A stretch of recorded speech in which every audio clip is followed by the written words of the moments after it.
It's always been a very great comfort to me, actually. Okay, are we ready? Whenever you want. All right. So, Gahan, you released a great solo album, Paper Monster. Tell me, what was your feeling when you recorded in the studio? Fear, excitement, pleasure? Well, all of those things, usually in the same moment. And I think mostly pleasure, though. And every day there were some struggles, but there always is. And just working with Ken Thomas and Knox and JC, who did a lot of the programming, John Adler, who engineered and programmed, and some of the people that I worked with in London also. Mary, Electric Lady in New York. Just everybody really rallied round for me, and it was all kind of. A lot of it was out of love, you know, because, believe me, my record company would have much preferred me to make a record with Depeche Mode. And they weren't really happy about giving me any money. So they tried to use that, I think, in the beginning. This is a victory then. I was like, well, I'll go in the studio myself. And I'll pay for it. And you know what? After about 6 weeks in the studio and me paying for it, I started to get a bit worried. But they paid up in the end. This album marks also your debut as a fully fledged songwriter. So how was this new experience? Well, that is something that's growing, and I took the risk to start to, and I say start because I do believe it's like a beginning. And I'm very grateful for the amazing success that I've had, and the support from my fans has been amazing. It grows more and more,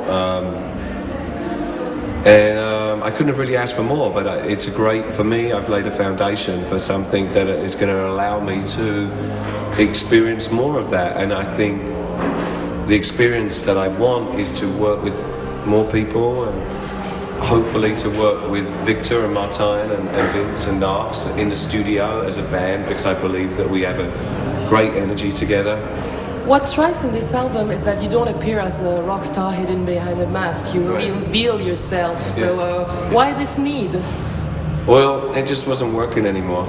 It wasn't working for me. I mean, it worked for a long time, and I had a lot of fun playing that role, if you like. I call it that because that's what it is. Let's face it. I mean, and it's a tough role to live up to. And I was lucky to have quite a few sequels, quite a few comebacks, you know, and you know, more box office hits. A very important ingredient in this album is the sense of humor. You even joke about yourself and Evil Dave. So it's humor, according to you, is a sense of maturity?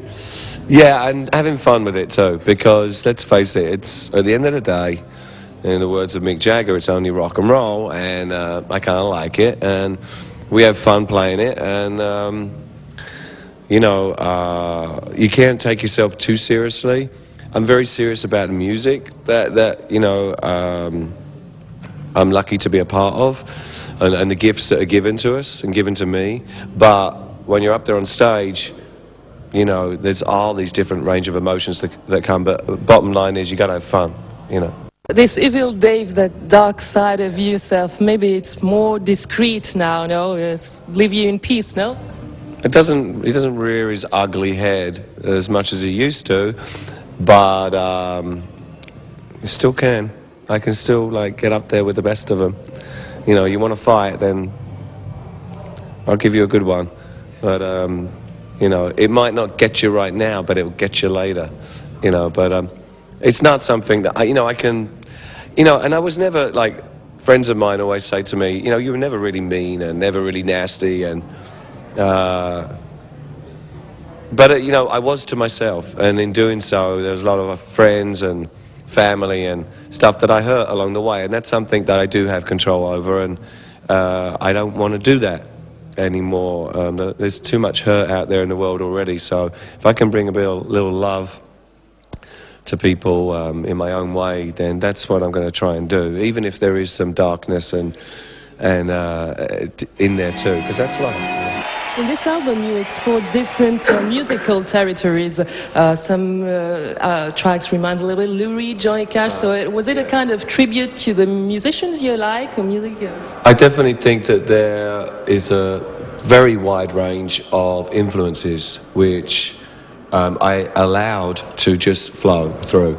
And yes, you can certainly Johnny Cash being a big influence. All blues, Muddy Waters, Buddy Guy, you know, Sonny Terry and Brownie McGee, you know, all that kind of stuff. Miles Davis and John Coltrane, and then the Rolling Stones and the Beatles and David Bowie and T-Rex, and all those kind of influences definitely peek through. And if we speak about tribute, this album is also a tribute to your wife and children. Yeah, and to the amazing life that they give me, and I'm really looking forward to going home actually to be with them. My daughter is only 4, so it's very difficult for her to understand why I just don't come home tonight after work. And she sent me a little fax the other day asking me that I need to save her. So you know, I can't, you know, I don't know exactly what that means, but I miss her. Yeah, it's very difficult when kids are really small, but I'll be home soon enough. And then you'll bring her to the concert also. Oh no, I don't do that. No, my sons come, but it's not a place for a little girl. Thank you very much, David, and good luck. Thanks.